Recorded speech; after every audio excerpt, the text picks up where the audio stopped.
He walked into his own dining room like any guest, hoodie up, hands shoved into pockets, and froze when a thin sound hit him from a service corridor, a small sob that had no business in a place that served applause and praise. The room sparkled under pendant lights, white tablecloths catching reflections like small satellites, the scent of browned butter and charred lemon drifting toward the bar. For most of the city, Vin Armano was the easy headline, a chef turned celebrity who had put his name on menus and magazine covers. For patrons, the restaurant was a destination, glossy and practiced, but he had learned early that balance sheets tell only part of a story, and that the truth lives in the closets, behind the prep stations, and in the faces of people who do the work for everyone else. He moved slow, matching the gait of someone who wanted to be invisible, and when he reached the narrow corridor, the sight stopped him. A young woman in a flour-stained apron pressed against a stainless steel counter, one palm covering her mouth as if to hold back a sound that wanted to break free. Her shoulders shook in tiny, controlled waves. A line cook, eyes darting, leaned in and said something in a low rush. The noise was muffled but real. He sat at a corner stool, asked for a glass of water with a voice careful and ordinary, and decided he would not leave that night without knowing why someone who kept that place running could not keep breathing at work. Vin had built his reputation by leaning into the public. He had started small, a cramped kitchen and second-hand ovens, the smell of oil and ambition everywhere. The backstory fit the myth many loved. Young immigrant parents, a childhood pantry raid, a scholarship to culinary school, late nights washing pans, a stubborn refusal to accept shortcuts. He had hustled his way up the ladder, then turned the ladder into a stage. That history made him protective in a way his public image did not show. He remembered days when he had no staff and the whole of the operation rested on his shoulders. He knew how authority could morph into entitlement when unchecked. Those memories were tactile, almost painful. He could still taste cheap coffee from the first mornings, feel the blistered pads of his fingers near the stove, hear the raw jazz that used to keep him awake with plans. That memory made him keen to spot the tiny misalignments between shine and substance. He watched the manager from across the room long enough to notice the cracks. The manager, Marcus, wore a tailored blazer even in the kitchen. A smile perfected like a trained actor, voice always on the edge of charm. But there was a way Marcus touched a shoulder that felt like claim. He corrected a server in front of guests with a laugh that did not land. He inspected staff like inventory. The numbers were clean, reservations full, influencers posting, but Vin felt the wrongness as a vibration. A server spilled wine and Marcus snapped, the apology clipped, and a dishwasher flinched when Marcus passed by, palms white where they gripped a dish. The lighting in the past seemed harsher close up, stainless steel slick with sweat and citrus. Vin traced these small things like clues to a pattern. He asked Tyler, a junior sous who had worked with Vin during opening nights, a few quiet questions at the pass. Tyler blinked, voice low. He is all polished to the world, but he picks at people in private. The smell of garlic in the air suddenly had a metallic edge, as if the kitchen itself was holding its breath. What followed was a discovery that reoriented the whole night. In a small makeshift office behind the line, Vin found Maya, the server, hands trembling over her phone screen. The room smelled of bleach and cold coffee. Her voice when she finally spoke was a fragile thing, each sentence a piece being coaxed back together. "I tried to tell someone," she said, eyes on the floor, "but who believes you when he wears my schedule like a threat?" Vin sat on a crate, the wood rough against his palm, and listened. She described forced shifts, suggestive remarks covered as jokes, demands for private favors in return for stable hours, threats that implied a loss of pay if she resisted. He asked concrete things, catalog dates, times, names. He touched her forearm once, brief and grounding. The texture of her apron, damp with work and tears, made the whole case feel tragically ordinary. Her words were punctuated by the distant clatter of plates and the faint hum of a radio playing a song he knew from early press tours. In that small room, he realized this was not a single violation, but the tip of an iceberg.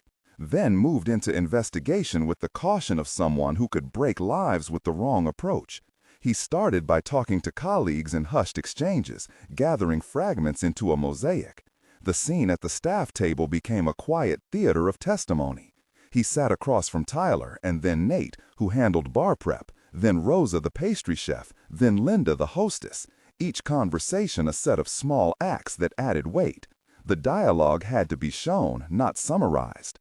At the service station, Tyler leaned in, voice edged.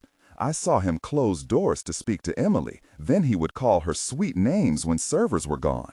Then asked, did Emily ever say anything to you? Tyler paused, fingers tapping the table.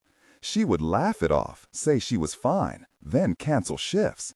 Then turn to Nate. You ever get asked to cover for someone who vanished? Nate rubbed his jaw, taste of beer on his breath. Once, Marcus told me to take Emily off the rota and say she was late. I refused. Rosa spoke up, the sugar on her hands dusting the table. He told me he could make or break me. He told me to be grateful for my station.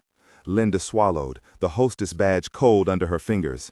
I hid messages for her once so the schedule looked fine. Their voices layered, 6 direct exchanges full of hesitation and small sounds, breaths in and out, the clink of ceramic in the background. The air smelled of sugar, lemon oil, and sweat.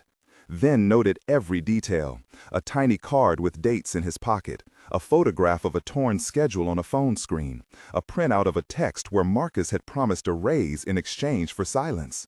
The evidence began to assemble itself like a case file. At about this point, he addressed the camera in his mind and the people who would watch this later, because stories like this need community, not spectacle.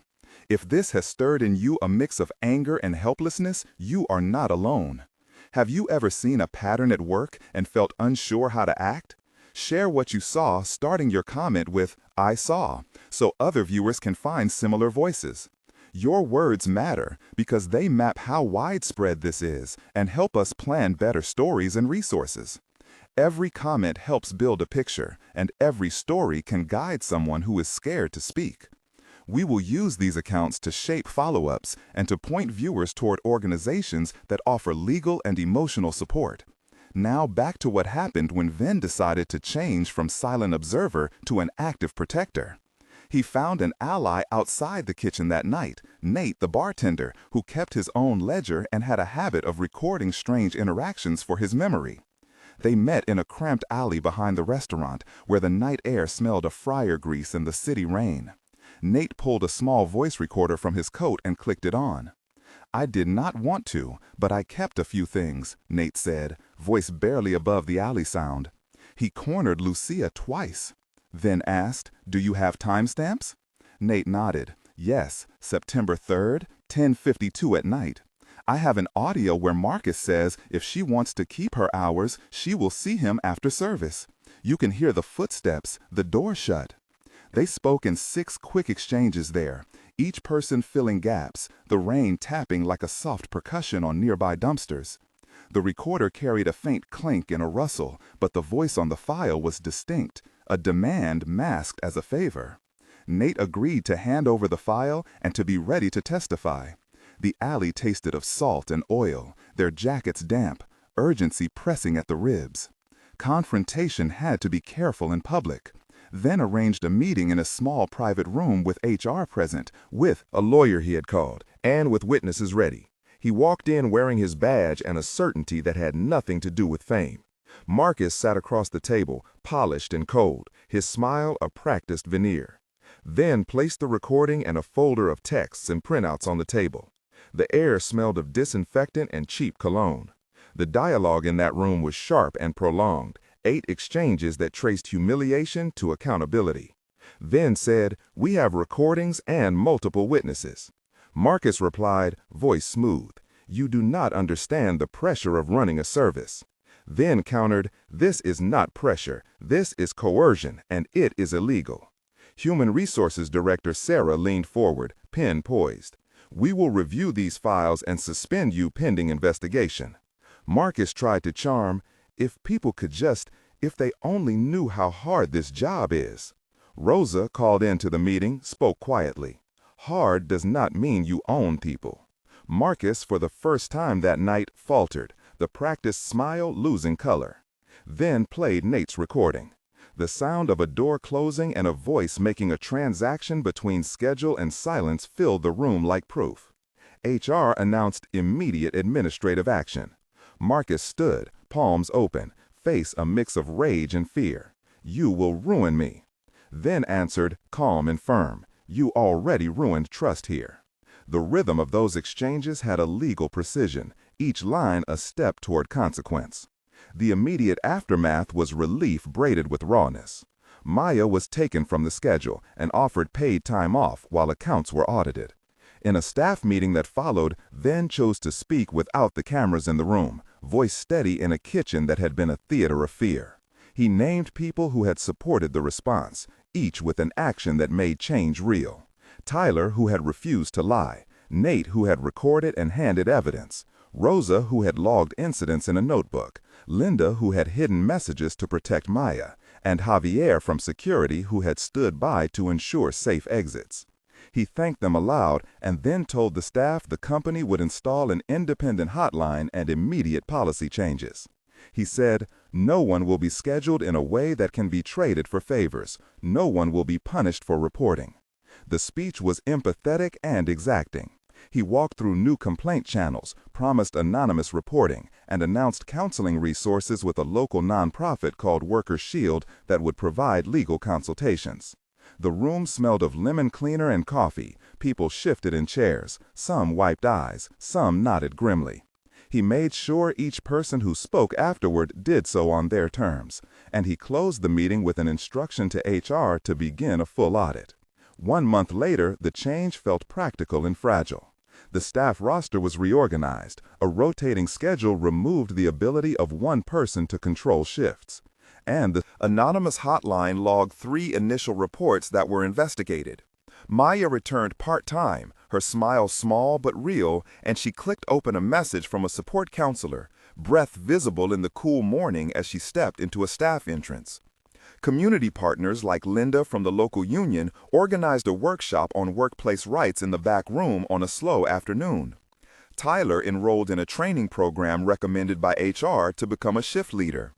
Nate spoke to a journalist and handed over his files. The city inspector came in for an informal visit and left with a list of recommendations. These were small victories but tangible, like fresh bread on a table that had been empty. 3 to 6 months later, the legacy was more definable.